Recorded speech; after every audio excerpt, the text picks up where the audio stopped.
عليه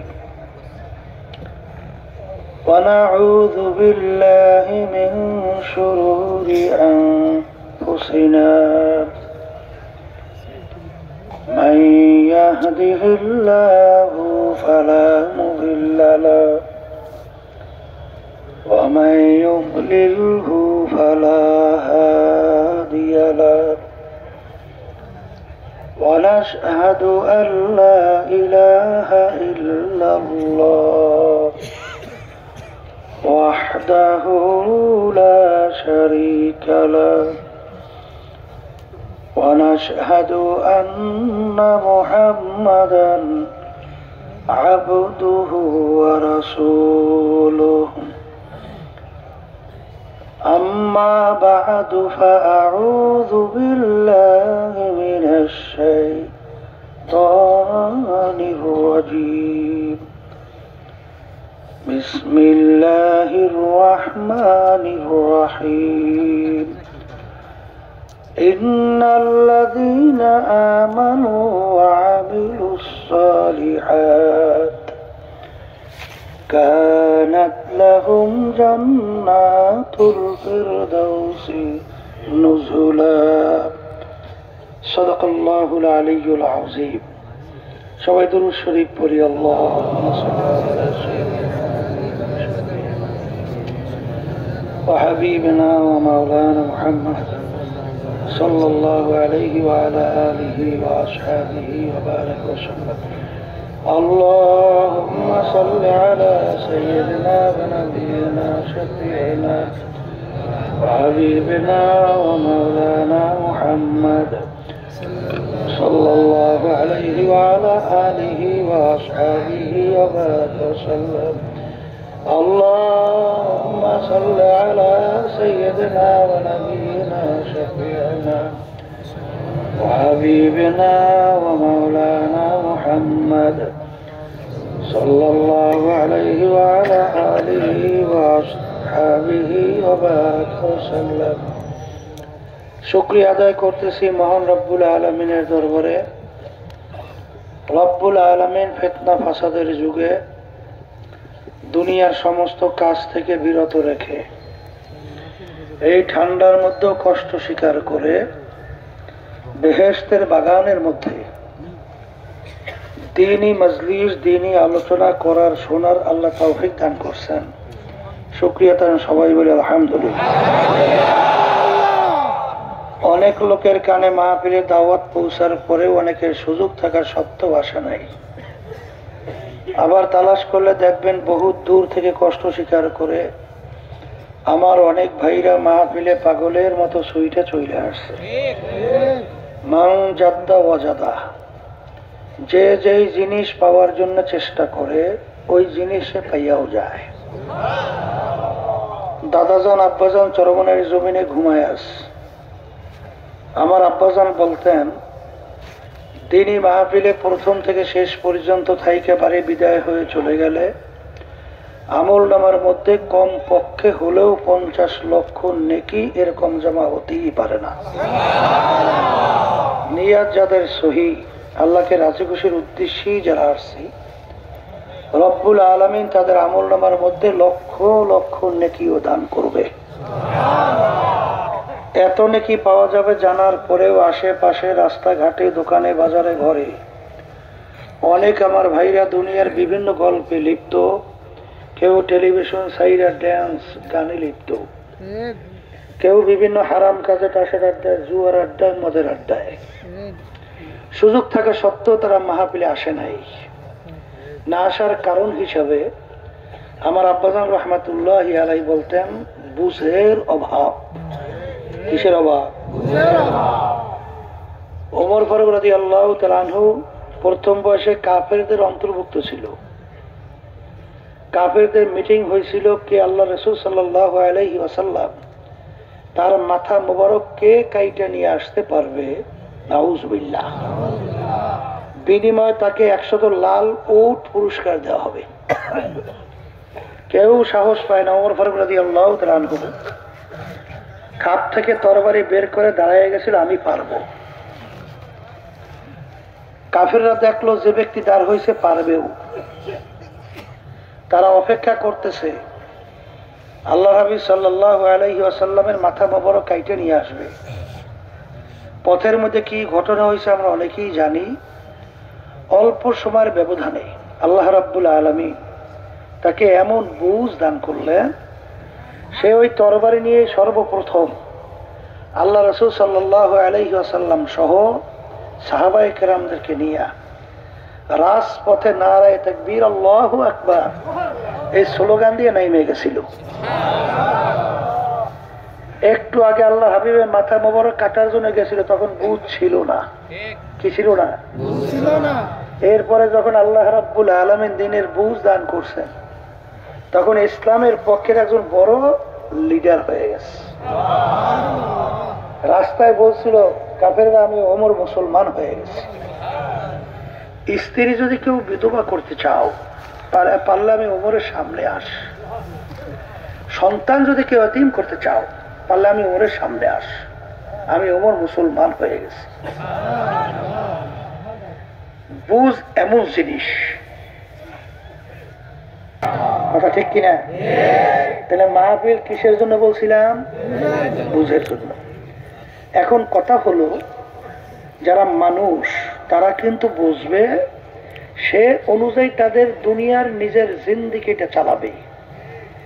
এরপরে আখিরাতের স্থায়ী জিন্দেগি সম্বল সম্পদ কামাই করেই দুনিয়া থেকে বিদায় নিয়ে কবরে যাবে। কথা ঠিক কিনা? এক শ্রেণী আমার মুসলমান বাবারা আছে, পর্দা আলাই মা বোনেরা আছে, তাদের দিনের উপরে বিশ্বাস আস্থা কম না, কিন্তু আমলের ব্যাপারে অনীহা। এর কারণ হিসাবে আশায় বসে আছে যে মাঝখানে একবার তাওবা কইরে নেব, এইবার ঠিকঠাক মতোই চলবো। এদের ক্ষেত্রে আল্লাহ রাব্বুল আলামিন বলছেন, আলহাকুমুত তাকাসুর হাত্তা যুরতুমুল মাকাবির। আল্লাহ রাব্বুল আলামিন বলছেন আরো, অর্থাৎ আরো বাঁচবো, আরো অমুক তমুক সমুক অনেক কিছু করব। আল্লাহ বলতেছেন এই আরো আশায় থাকতে থাকতে হঠাৎ থাকবে, কিন্তু আর কোনদিন পূরণ হবে না। এই আশায় যে বাজানরা বসে আছেন, বিশেষ করে আমার যুবকরা, আমি আমার যুবক বাবা বাজানদেরকে জিজ্ঞেস করি, বাজান তোমরা যে বুড়া হবা আর খালেস তাওবা কইরা আল্লাহর হুকুম নবীর তরিকা অনুযায়ী চলবা, নেক আমল বাড়াইয়া ইমানকে মজবুত করে কবরে যাবা, এই আশায় যারা বসে আছো, আমি সেই বাজানদেরকে বলবো যে তোমার চেয়ে অল্প বয়সের দুই একজন যুবক দুনিয়া থেকে বিদায় নিয়ে কবরে যায় নাই? আসতে বলে যায় নাই? আমার যেই মুরব্বীর অনেকে বয়স হয়ে গেছে, আপনার চেয়ে অল্প বয়সের লোক দুই একটা দুনিয়া থেকে যায় নাই? আপনি যে বুড়া হবেন এরকম গ্যারান্টি সার্টিফিকেট কে কে পাইছেন? পাইছেন কেউ? তাহলে আশায় যে থাকবে বাকির নাম ফাঁকি। বাকির নাম কি? খবরদার। আলী রাদিয়াল্লাহু তাআলা আনহুকে আল্লাহ রাসূল সাল্লাল্লাহু আলাইহি ওয়াসাল্লাম প্রশ্ন করছিলেন, মৃত্যুকে কত দূরে মনে করো? আলী রাদিয়াল্লাহু তাআলা আনহু বলছিলেন, আল্লাহ রাসূল সাল্লাল্লাহু আলাইহি ওয়াসাল্লাম, আমি যখন নামাজ পড়ার জন্য ওযু করতে যাই তখন খেয়াল করে আমার জীবনের শেষ ওযু এটাই হতে পারে, সামনের ওয়াক্তের নামাজের জন্য ওযু করার সুযোগ নাও পেতে পারে।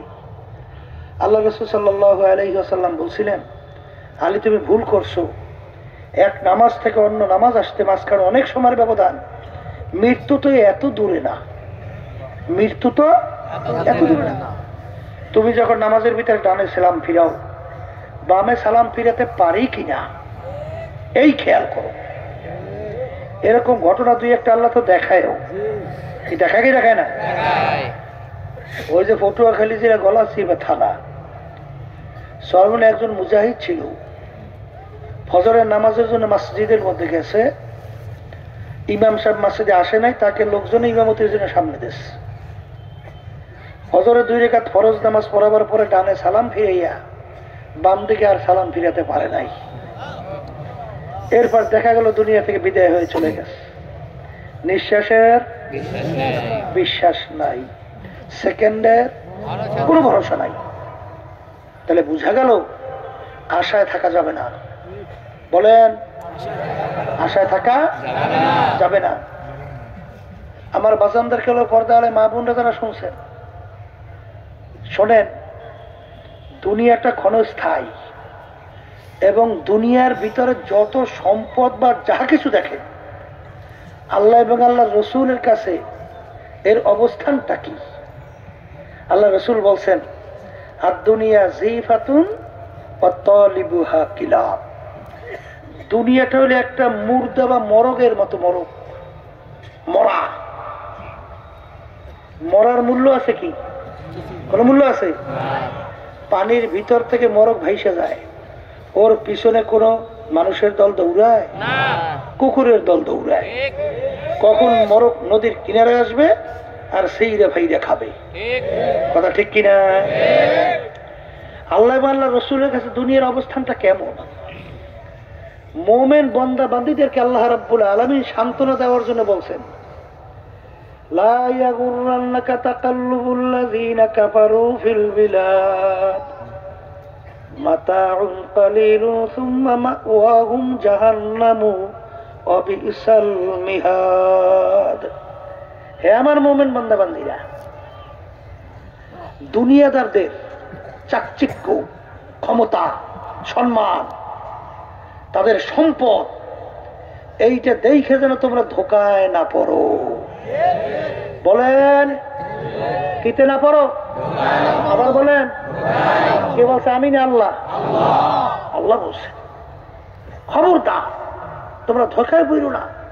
কারণ ওদের এই সম্মান, ওদের এই সম্পদ, ওদের এই ক্ষমতা, আল্লাহ বলতেছেন অল্প কয়েক দিনের জন্য। মুহাদ্দিস অমুক প্রমুখ সমুখ হওয়ার জন্য পাগল, কেউ বা সভাপতি সেক্রেটারি হওয়ার জন্য পাগল, কেউ বা সুন্দরী মেয়ে বিবাহ করার জন্য পাগল। আর একদল মানুষ দুনিয়ায় বিচারণ করে, তারাও কিন্তু একদল পাগল। তারা হইল আমার মাওলার পাগল। ধরে বলে করা ঠিক না বেঠি? এ দুনিয়াদার পাগল আমার বাবারা, মাঝে মাঝে একটু নিরিবিলি চক্ষু বন্ধ করে একটু মুরাকাবা করো, দুনিয়ার জিন্দেগি সম্পর্কে চিন্তা করো। বাজান, যাদের যত বয়স হয়ে গেল, একটু চক্ষু বন্ধ করে পিছনের দিকে তাকাও। মনে হয় যেন সব কালকের ঘটনা। কিয়ামতের ময়দানে একজন আর একজনকে প্রশ্ন করবে, ভাই আমরা দুনিয়ার ভিতরে কতদিন ছিলাম? কাম লাবিসনা, আমরা দুনিয়ার ভিতরে কতদিন ছিলাম? একজনে বলবে লাবিসনা ইয়াওমান আও বাযা ইয়াউম। বাজান, আমার তো মনে হয় একদিন অথবা একদিনের কিছু অংশ ছিলাম। আর একজনে বলবেন না না না, ফাসআলিল আদ্দিন। যারা হিসাব রাখছে তাদের কাছে জিজ্ঞাসা করো। কারণ আমার তো মনে হয় ঘরের এক দরজার থেকে ঢুকলাম, অন্য দরওয়াজা থেকে বের হয়ে আসলাম। বাজান, যাদের যত বয়স হয়ে গেল, এখন আয়নার সামনে চেহারার দিকে তাকাইলে দেখি দাড়িগুলা পাইকে গেল। ওদিকে ল্যাংটা হইয়া দৌড়দৌড়ি করছিলাম, মনে পড়ে কি পড়ে না? এ দুনিয়াদার পাগল আমার বাবারা, একটু মাঝে মাঝে নিরিবিলি চিন্তা করো। যাদেরকে নিয়ে একসঙ্গে বাজারে বাজার করলাম, চায়ের টেবিলে চা খাইলাম, গল্পের টেবিলে গল্প করলাম, আরে সেই লোকগুলাকে তো এখন বাজারে গেলে আর দেখা যায় না, গল্পের টেবিলেও পাওয়া যায় না, চায়ের টেবিলেও পাওয়া যায় না। তামাম দুনিয়ার যে কোনো প্রান্তে মানুষ থাকলে সেকেন্ডের মধ্যে যোগাযোগ করা যায়। কিন্তু তোমার আমার বাড়ির দরজায় আমার আম্মা ঘুমায়া রইল, আমার আব্বাও ঘুমায়া রইল, আমার আত্মীয় স্বজন ঘুমাইয়া রইল, আমার পড়শিরা ঘুমাইয়া রইল, আজ পর্যন্ত খবর দিতেও পারলো না, নিতেও কিন্তু পারলাম না। এখন মনটাকে বলো, রে মন, এমন তো একদিন আসবে রে মন, যেদিন দুনিয়ার সবকিছু নিয়ম অনুযায়ী চলতে থাকবে, কিন্তু তুমি আর আমি আর থাকবো না। এ দুনিয়াদার পাগল আমার বাবারা, বাজান ডাকাইতে দলের সর্দার, ওর কত পাওয়ার। আর দলীয় লোক যদি কোনো অন্যায় করে, অনেক সময় গুলি কইরা মাইরা ফালায়, অনেক সময় কত শাস্তি প্রয়োগ করে। ওর মাতুব্বাড়ি সরদারি কতক্ষণ বাজান পুলিশের হাতে অ্যারেস্ট হওয়ার আগ পর্যন্ত।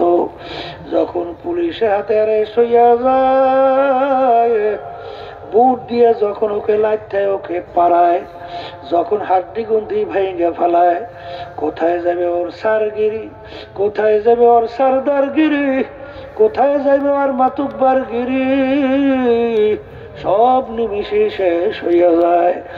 এ চক্ষু খোলা দুনিয়া আমার বাজানরা, আজকে দুনিয়ার ভিতরে আমার বড় লোক বাবারা, ক্ষমতা সম্পন্ন বাবারা, এ অন্য অন্য বাজার সম্মানিত আমার বাবারা, এ পর্দার আড়ালের মা বোনেরা, আজকে দুনিয়ার ভিতরে স্বাধীনতা পাইয়া আমার মালিক তোমাকে আমাকে দুনিয়ায় পাঠাইয়া আমার মালিক ঘোষণা করলেন, আমি তোমাদেরকে তোদেরকে আমি ঢিল দিলাম, স্বাধীনতা দান করলাম। কেন?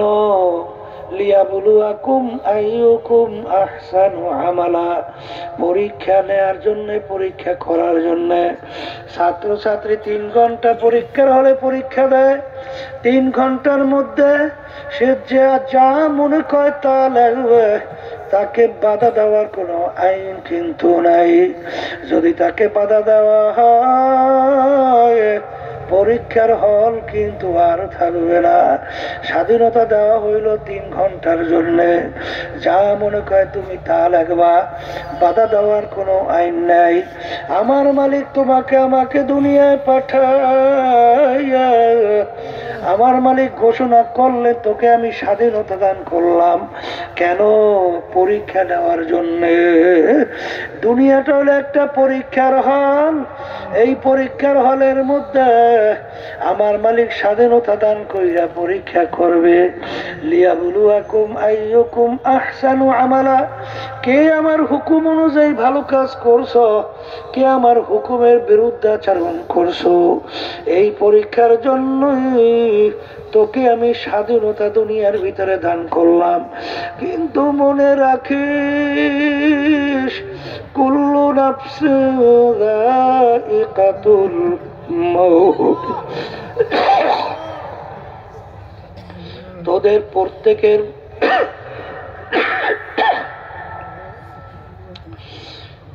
আমি মৌতের বসি মুখের ভিতরে লাগাইয়া আমি তোদেরকে স্বাধীনতার হলে ছাইরা দিলাম। বাজান যখন বর্ষিওয়ালা বড় মাছের মুখে বর্ষি লাগায়, লাগার সঙ্গে সঙ্গে মাছ দৌড় দেয়, মনে হয় যেন মাছ ডাইকে বলে, বর্ষিওয়ালা আমি তোমার থেকে ছুইটা চলে আসছি। আর বর্ষিওয়ালা ডাক দিয়ে বলে, মাছ রে, তোর মুখের ভিতরে আমি বর্ষি লাগাইয়া ছাইরা দিছি, তামাম পুষ্কুনি ঘর ঘুরতে ঘুরতে দুর্বল হইয়া পেটখানা যখন পানির উপরে ভাসাইয়া দিবি, আস্তের উপরে তোকে আমি ধইরা নিয়ে আসবো, আর তুই থাকতে পারবি না। আমার মালিক তোমাকে আমাকে ডাক দিয়া বলে, হে ক্ষমতা সম্পন্নরাও, হে সম্মানিত, হে টাকা পয়সার মালিকেরা, আরে দুনিয়ার ভিতরে তোদেরকে আমি ঢিল দিয়া দিলাম, যেরকম ইচ্ছা সেরকম ঘর, কিন্তু মনে রাখিস তোদের মুখের ভিতরে মৌতের বর্ষি লাগাইয়া ছাইরা দিলাম। ঘর ঘর ঘর যখন তোর হায়াতের বেড়া পার কইরা তুই যখন তোর বাড়ির বিছানায় পাটখানা মৌতের ভাসাইয়া দিবি, আমার আজরাইল যখন তোর বাড়ির ধরে সিটি বাজাইয়া বসবা, যত ডাক্তার কবিরাজ তোকে চিকিৎসা করুক না কেন, যত ইনজেকশন পুশ করুক না কেন, রাখতে কিন্তু আর পারবে না। এ কবরের যাত্রীরা ভালো করে মনকে বোঝাও, তারপর দুনিয়া থেকে বিদায় নিয়ে কবরে রওনা করো। আজকে আমার মালিককে চিনলাম না, কার প্রেমে পড়লা, কার পরিচয় পড়লা, আর কার জন্য জীবন শেষ করা। বাজান আমার মালিককে চেনো, তারপর দুনিয়া থেকে বিদায় নিয়ে কবরে রওনা করো।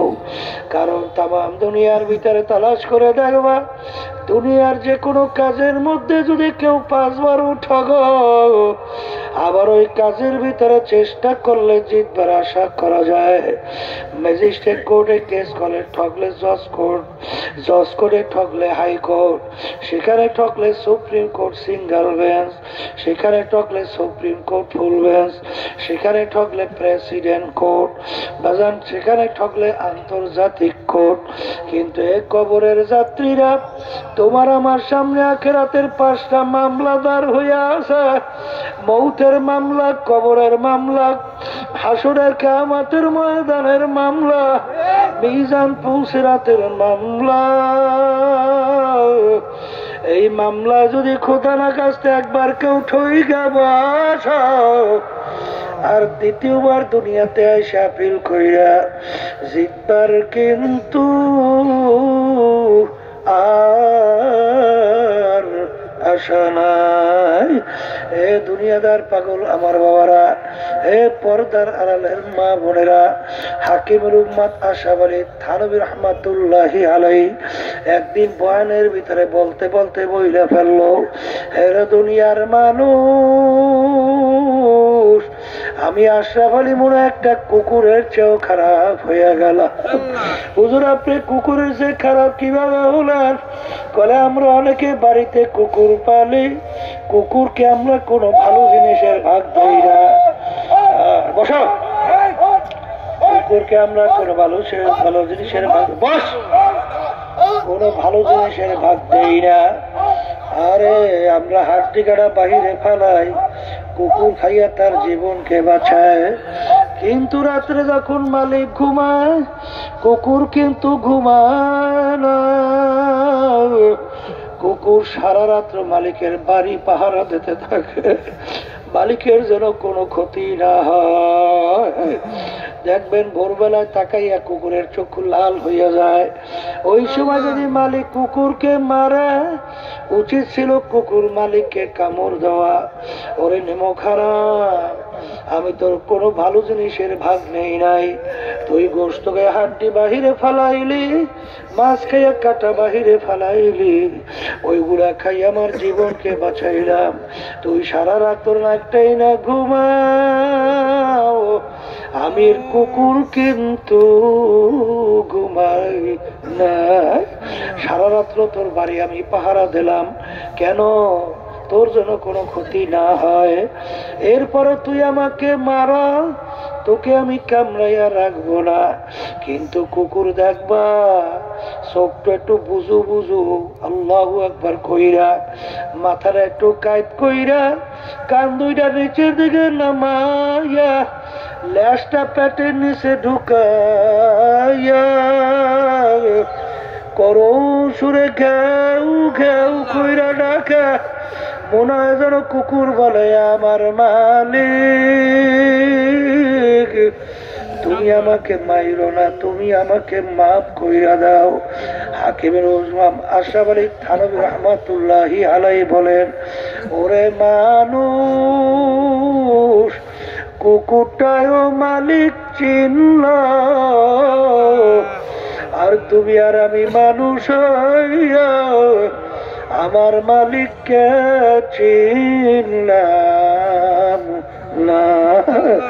এই যে আমার বাজানদেরকে বলবো, পর্দালে মা বোনদেরকে বলবো, বাজার দুনিয়ার ভিতরে এমন কোন জাতি নাই পরকাল বিশ্বাস করে না। হিন্দুরাও কিন্তু পরকাল বিশ্বাস করে, খ্রিস্টানরাও কিন্তু পরকাল বিশ্বাস করে, অন্যান্য বিজাতি তারাও কিন্তু পরকাল বিশ্বাস করে। আমরা মুসলমান আমরাও কিন্তু পরকাল বিশ্বাস করি। কিন্তু তাম দুনিয়ার মধ্যে মুসলমান ছাড়া অন্য কোন জাতি চ্যালেঞ্জের মাধ্যমে বুক ফুলে গলার টান কইরা কেউ বাঁচতে পারে নাই। একমাত্র মুসলমান জাতি দুনিয়ার ভিতরে চ্যালেঞ্জের মাধ্যমে বুক ফুলাইয়া গলার টান করিয়া দুনিয়ায় বাইচা আছে। এই আমার মুসলমান বাবারা, হে পর্দার আড়ালের মা বোনেরা, আজকে মুসলমানের ঘরে জন্মগ্রহণ কইরা কোথা না কাস্তা কিয়ামতের ময়দান যদি জাহান্নামের শিকল হাতে পায় লাগে,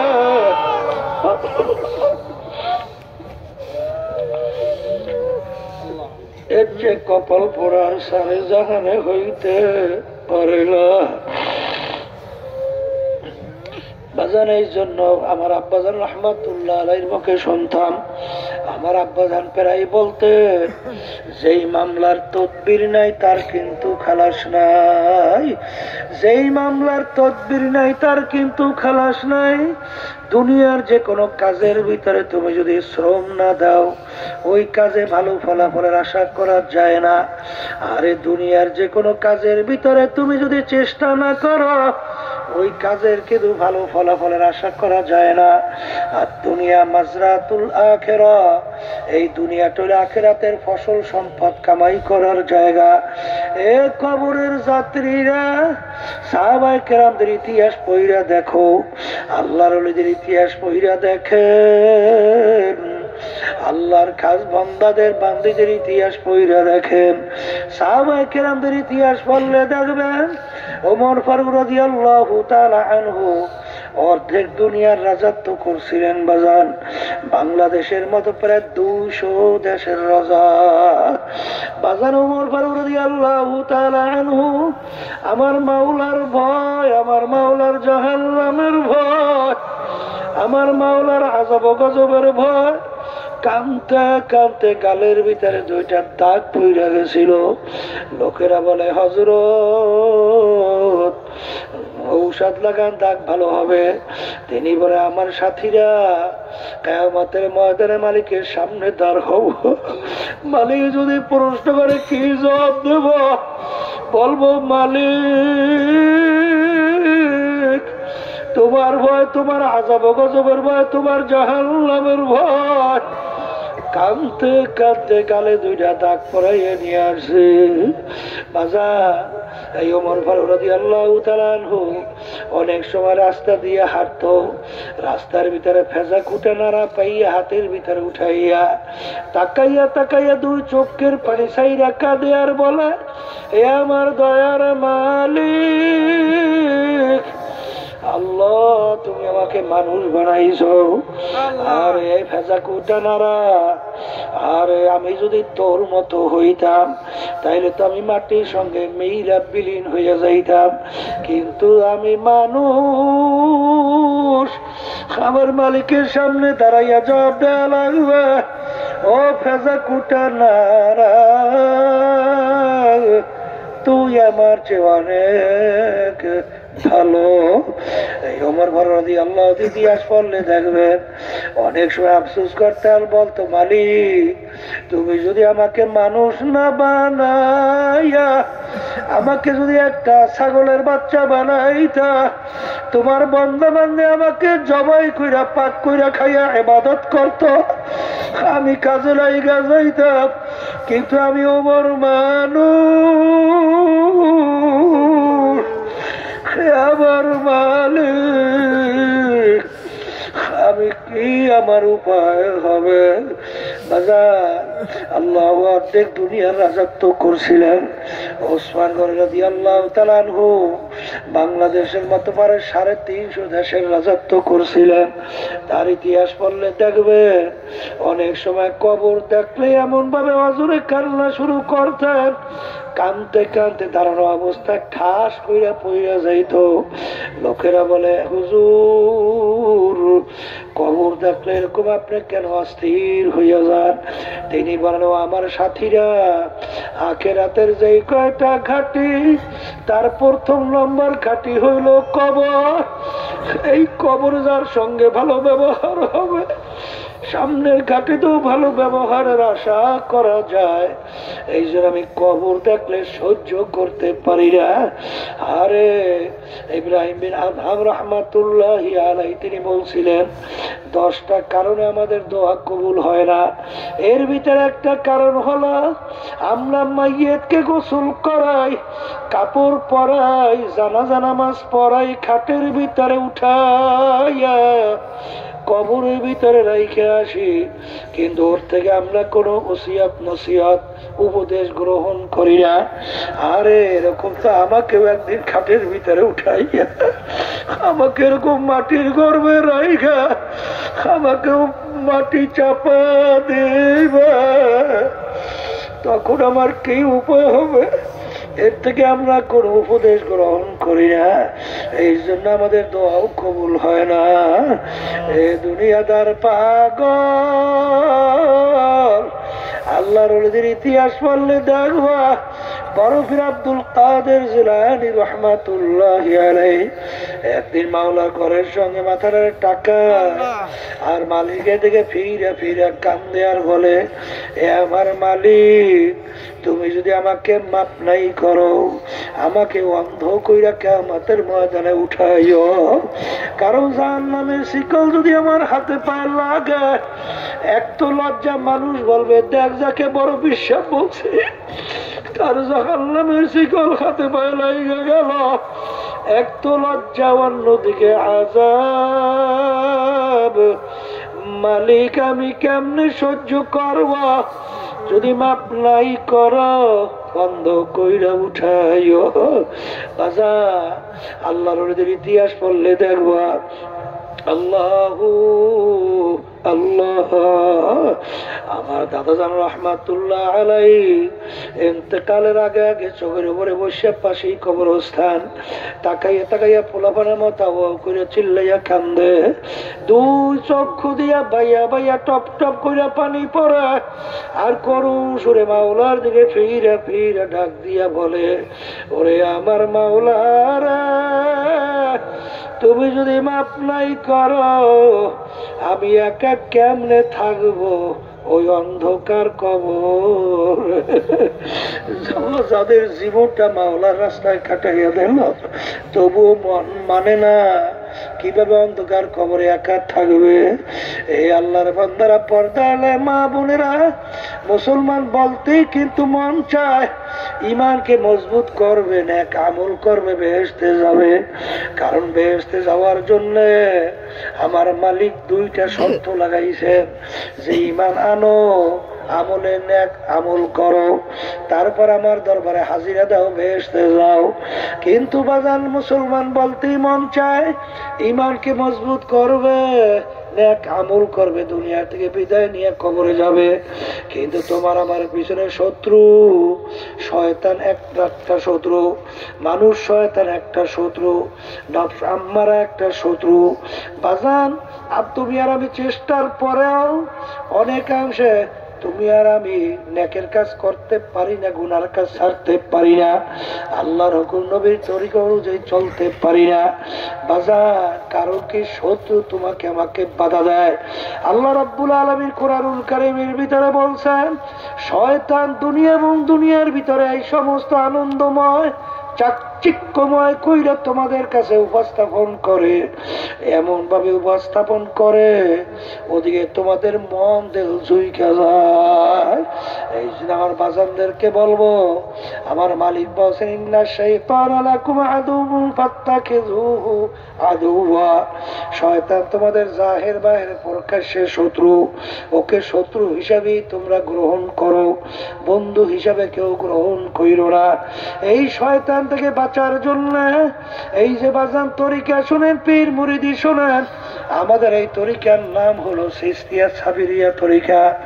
এই তরিকার 5টা ঔষধ আল্লাহর কুতুবেরা তোমার আমার জন্য রাইখা গেছে বাজার। কেন?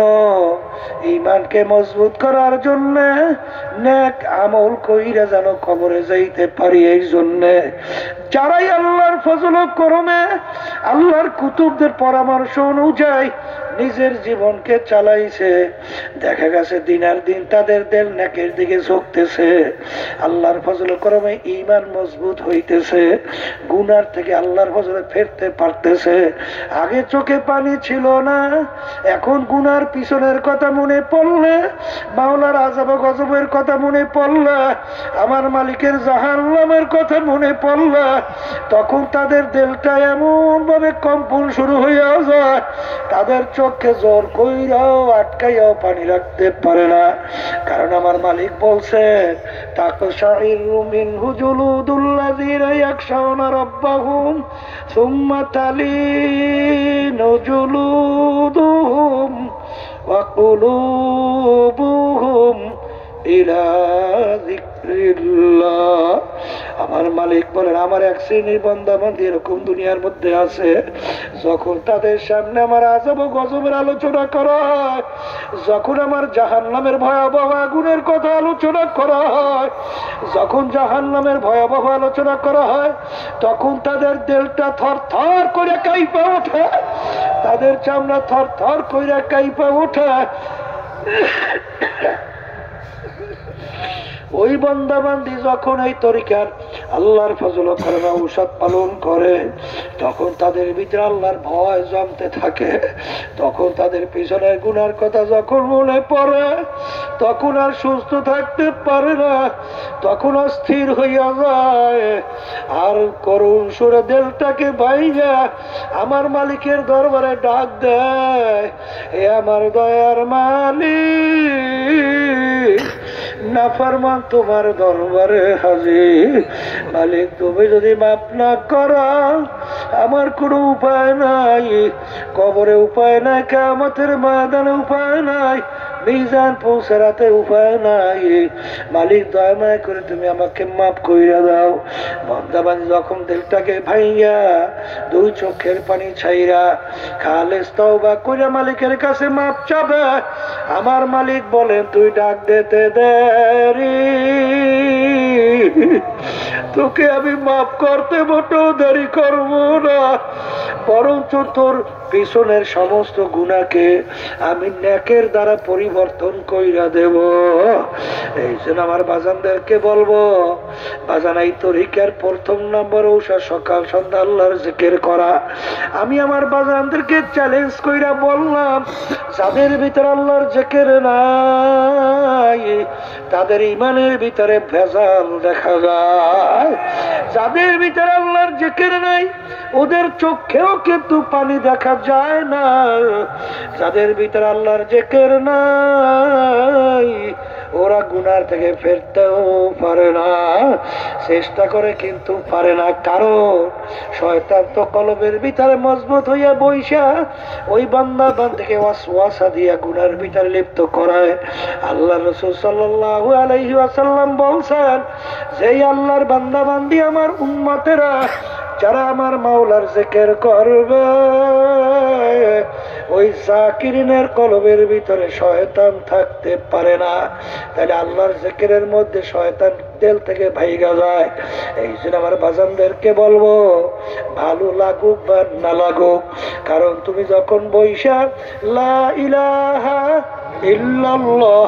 যখন তুমি জিকির করবা, লাভ হইলে যখন তোমার মাথা ডান কান্দের দিকে ঘুরাবা, তখন তুমি কি খেয়াল করো? নাই নাই নাই, আমার পীরের গরম নাই, আমার মুফতির গরম নাই, আমার মুহাদ্দিসের গরম নাই, আমার শাইখুল হাদিসের গরম নাই, আমার মুহতামিমের গরম নাই, আমার চেয়ারম্যান এমপি মিনিস্টারের গরম নাই, আমার টাকার গরম নাই, আমার শিক্ষার গরম নাই, আমার বংশের গরম নাই, আমার সভাপতি সেক্রেটারির কোনো গরম নাই। গয়রুল্লাহকে দিল থেকে ফালাইয়া দাও। নাই নাই নাই, মাথা ঘুরাইয়া বাম দুধে 2 আঙ্গুল নিচে কলব, মাওলার নূর থাকবার জায়গা, কলবের উপরে ধাক্কা দেয় ইল্লাল্লাহ। আর দিলে দিলে মানা খেয়াল করে, আল্লাহ বাদে কেহ মাবুদ নাই, লা মাহবুবা ইল্লাল্লাহ, লা মাতলুবা ইল্লাল্লাহ, লা মাশুকা ইল্লাল্লাহ, লা মাহবুবা ইল্লাল্লাহ, লা ইলাহা ইল্লাল্লাহ মুহাম্মাদুর রাসূলুল্লাহ।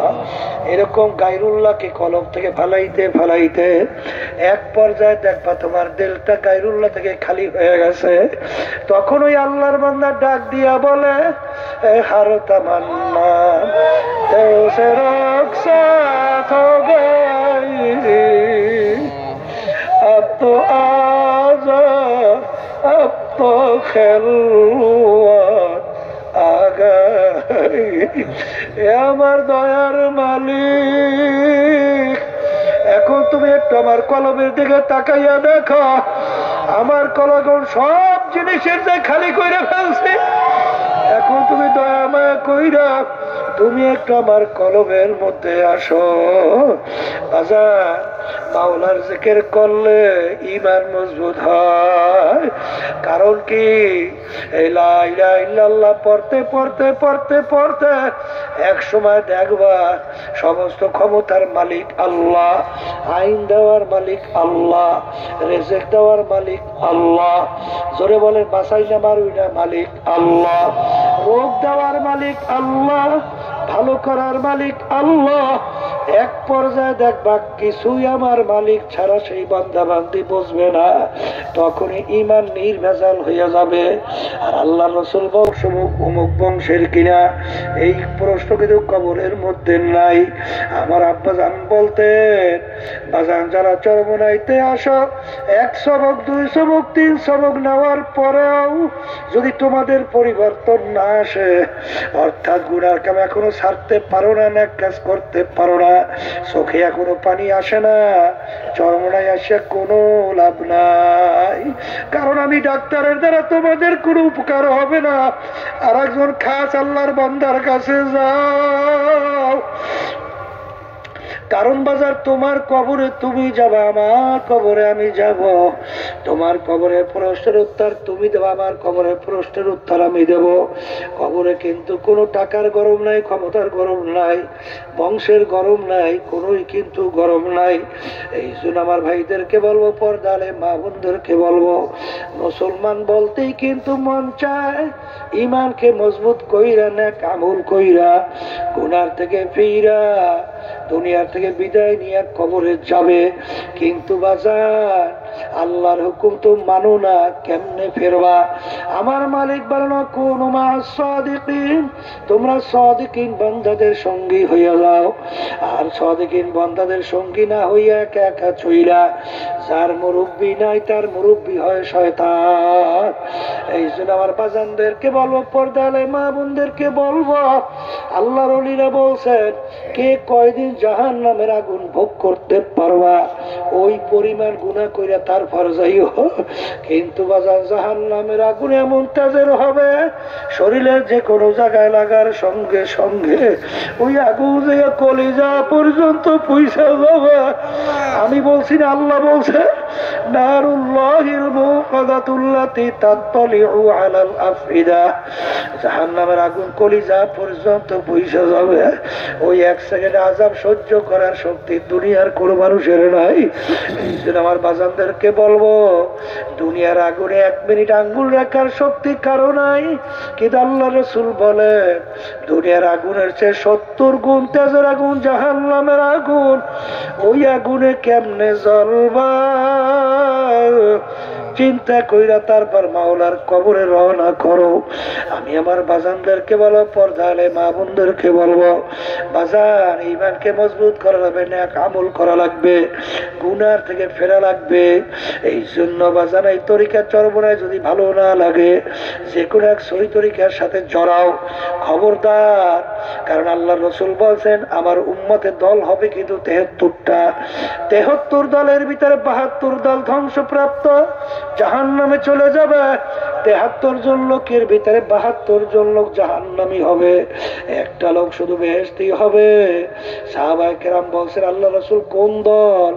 আল্লাহ রাসূল বলছেন মা আনা আলাইহি ওয়া আসহাবি, আমি এবং আমার সাহাবারা যেই নিয়ম নীতি আদর্শের মধ্যে আছি, যারা এই নিয়মে থাকবে তারাই নাজাত পেয়ে জান্নাতি। এই জন্য আমার বাজানদেরকে বলবো, পর্দালে মা বোনদেরকে বলবো, মন চাইলি যেদিকে ইচ্ছা সেদিকে চলা যাবে না। সাহাবায়ে কেরামদের আমলের সঙ্গে কোন তরিকার আমল মেলে, কোন মুরব্বীর কথা মেলে, তাদের সঙ্গে আমরা জড়াবো। কারণ বাজার যদি এই পথ বাদ দিয়ে অন্য কোন ওই 72 দলের যে কোনো এক দলের সঙ্গে থাকো, আল্লাহ রাসূল বলেন সহিহ হাদিস, তিরমিজি